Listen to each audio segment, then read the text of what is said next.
What is up, Chaminade? Welcome to another installment of Not Your Normal Chaminade. It is good to see you all. Today we have a special treat, but before we get into that treat, I just want to say from the bottom of my heart, thank you to everyone who keeps watching and supporting us. We're almost done, almost at the end of this road, this school year, and we're not finished over on our part, but I just want to say thank you, everybody. And now we are going to transition into Miss Margie Korb baking some goodies. Let's go see what that's about. Hello, Chaminade. Welcome to the Korb kitchen, where today I'm going to show you how to make my famous chocolate chip cookies.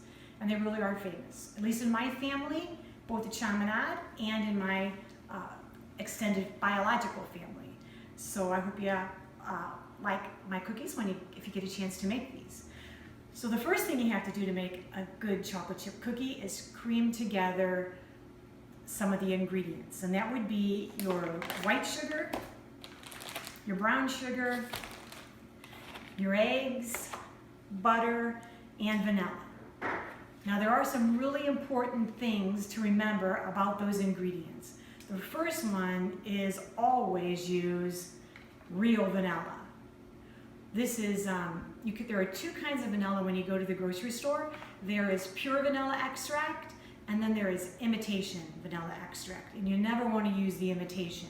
And you might be tempted, because the real stuff is about 10 bucks for this little bottle, and the imitation stuff is $3. So it seems like a place where maybe you'd want to save a buck, but it isn't. Use real vanilla in your chocolate chip cookies. It makes all the difference in the world. And then the other thing is, use real butter. I don't use Crisco or any kind of shortening or lard, but real butter. And when you cream together these ingredients, you want your butter to be soft, but not mushy. So you want to be able to depress it a little bit with your hands, but you don't want it to be real soft, because you want that butter to still have a little bit of texture in the batter. So when you cream together these ingredients and you're looking into the bowl, you want to be able to see just some little flecks of butter still left in that mixture. Okay, step number 2 is you go to your dry ingredients. And here there's really nothing special. You just use white flour, white all-purpose flour, baking soda, and salt. And then to mix that all together, there is a key thing to know about my chocolate chip cookies, and that is that I use basically the Nestle's Toll House chocolate chip cookie recipe, but I use extra flour. So I'll put up the exact recipe at the end of the video, but it is an important thing to note that I use extra flour. And that makes the dough a lot stiffer, so that when you're stirring that flour into the bowl, it should really take some work for you to really work that dough all around. And you have it really well mixed when the dough will sort of form into a ball and pull away from the edge without leaving a mess around the edge of the bowl. And then of course you put in your chocolate chips. I always use Nestle's, but you might want to try another brand.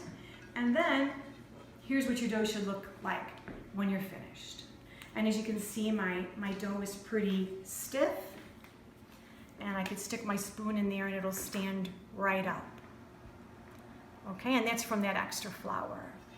All right, and then the way that I bake them is I always use parchment paper on my cookie sheets. I really started doing that because my cookie sheets are really old and grubby, but I have been told that maybe that has something to do with the way they turn out. So I do use parchment paper, and then I try to make my cookies all about the same size. And so what I do is I use just a eating tablespoon, and I take a chunk of dough from the bowl, and then I work it with my hands. And of course you want to have washed your hands beforehand. Always practice good hand washing hygiene, even if there isn't a coronavirus going around. And then you put it here on the cookie sheet. And you want to keep them pretty well spaced out because they're going to flatten out. But again, because I put a lot of extra flour in my cookies, these balls would not flatten out the way that we need them to. So first I press them down with my spoon. So I depress them in the center, and I keep that edge of the cookie a little bit higher with a little bit more depression in the center. And I do the same thing for each cookie. Try to keep them about the same size. And that's really because then they'll all bake evenly. If they were different sizes, some would be more done than others. So again, we want to push down in the center, and we leave it a little more depressed in the middle and a little bit more mounded up around the sides, okay? And then you bake these in your oven. I use a convection oven, and so you reduce the temperature by about 25% whenever you use convection ovens. So I bake these at 350 degrees for about 11 minutes. That's usually what does it. And then if you want to come around over here, we have some of the finished product. So I already baked one pan of the cookies, and here they are. And you can see the texture in the cookies. If you can see the tops, and they're kind of crinkly. That's because of that texture in the butter when we started. So again, we don't want that butter to be so soft that we don't get any of that good texture left in the cookies. And so that's basically how I make chocolate chip cookies. And then there's just one other thing is I always make a double batch because everybody always wants to eat my chocolate chip cookies. And so I like having them around if anybody comes over. When the boys were little, their friends would come over and they would say, "Oh, Mrs. Korb, please make us cookies." And so they were always around. And so what I do with I only bake one pan of cookies at a time. That way you can't eat too many too, so that's a little bit of a safeguard. And so I always take a piece of wax paper, and then I try to think about how much dough I need to make one pan of cookies. Get this out of the way. And then I just put that on there. Fold the wax paper over it. And then I store those in a freezer bag in the freezer. And then anytime you need a pan of chocolate chip cookies, you can take it out, bring it to room temperature, and bake yourself a nice, hot, piping pan of chocolate chip cookies. So I hope quarantine and social distancing is being good to you. I miss all of you. I even miss arguing with people over cell phones and hoodies and all the other things that go along with being in the classroom. I hope you're all well and safe, and I hope to all see you really soon back at Chaminade. Enjoy your cookies. Here's the recipe, guys, and a special shout out to my husband for being my videographer. Happy baking! Hey, what's up, guys? It's Charlie here. I've decided to put together a little segment over the haircuts that people have been getting during quarantine. This has been anything in between, bleached hair, some mullets, and we're gonna do some rankings right now of it, and we're gonna do some celebrity lookalikes, have a little bit of fun. Now, first off, I know what you guys are thinking. You're probably thinking, Charlie, who do you think you are? You cannot rank people like this. It looks like you haven't even brushed your hair since quarantine started. Now, I know that these are some of the concerns you may have, but remember, this isn't about me. This is about the people that I've decided to rank. So let's get into it. First up on the list, we have Michael Yeager. As you can see, Yeager decided to bleach his hair, but besides the boldness of it, I don't really see anything special about it. I'm sorry, Yeager. We're gonna give you a 7.9 out of 10. It just kind of looked like you threw bleach in your hair, man. I'm sorry. It looks great and all, but for the sake of this competition, I have to give you 7.9 out of 10. Your celebrity lookalike is gonna be bleached hair, Justin Bieber. So next up on the list, we have Joe Donlin. Now, as you can tell, Joe Donlin decided to bleach his hair, but it's a little bit different than Mike's because Joe had to bleach his about 3 or 4 times to even get it to this color, and we respect that hard work, dedication to his craft. So, that smile's a 10, Joe, but, we're going to give you an 8.12 out of 10. And your celebrity comparison is 90s Justin Timberlake, so there it is. Matt Gaffner is next. He went a little bit bolder, I think. He strayed from the bleached path, and he went to the blue path. So, I don't know who dyes their hair blue, but, quarantine has done weird things to us all, I guess, huh? So, honestly, yes, I really appreciate where you went with this, the creativity behind it. It was a great haircut. Also, the curls look great as always. If anything, grow out the afro. This is your chance. So we're going to give you an 8.5 out of 10. And your celebrity comparison is going to be Marge Simpson. I mean, we would have given you higher, but I'm more of a Family Guy viewer myself. So next on the list, we've decided to combine these two.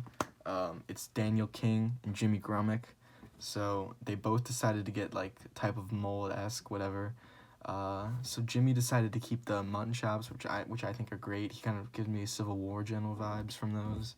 Obviously, he kind of cut off here, but Dan kind of went more mohawk with it, and he kept the full beard, which I really appreciate.